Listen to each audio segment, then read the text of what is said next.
त्यांच्या लग्नाला 5 वर्ष झालेत, मग आता पुढे आपण काय त्यांना ट्रीटमेंट करणार? बघ आता ही सातपुते पेशंट आपल्याकडे आली ना, तिच्या लग्नाला 5 वर्ष झालेत. तिचे आपण सगळे बेसिक इन्व्हेस्टिगेशन केले.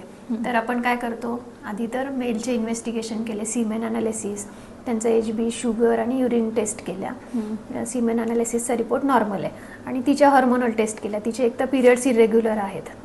तिच्या हॉर्मोनल टेस्टमध्ये थायरॉइड नॉर्मल आहे, प्रोलॅक्टिन नॉर्मल आहे, HbA1c नॉर्मल आहे, युरिन इन्फेक्शन नाही आहे. पण महत्त्वाचं म्हणजे तिचा AMH रिपोर्ट केला आपण, तो आहे 13. हा AMH रिपोर्ट वाढलेला काय इंडिकेट करतो की तिला ते PCOD आहे प्रॉपर. त्यामुळे तिला अनओव्हुलेशन होते, म्हणजे तिचं ओव्हुलेशन होत नाही आहे. ओव्हुलेशन न झाल्यामुळे तिला प्रेग्नन्सी पण राहत नाही आणि पिरियड पण वेळेवर येत नाही. मग आपण तिला आता काय प्लॅन करतोय, तिची डायग्नोस्टिक हिस्ट्रो लॅप्रोस्कोपी प्लॅन करतोय.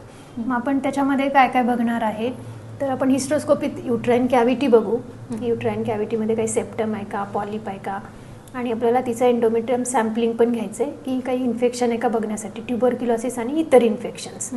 त्यानंतर आपण लॅप्रोस्कोपी करू, त्यावेळेला युट्राईन सरफेस नॉर्मल आहे की नाही, किंवा काही ट्युबरक्युलोसिसची साईन आहेत का, एंडोमेट्रोसिसची काही लक्षणं आहेत का, ते बघणार आहे. आणि मग तिचं आपण ट्युबल पेटन्सी चेक करणार.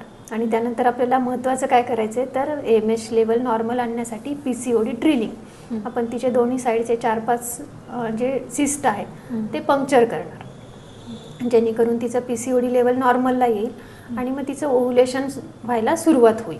आणि त्यानंतर आपण तिला नेक्स्ट सायकलपासून आपली बेसिक ट्रीटमेंट परत चालू करणार.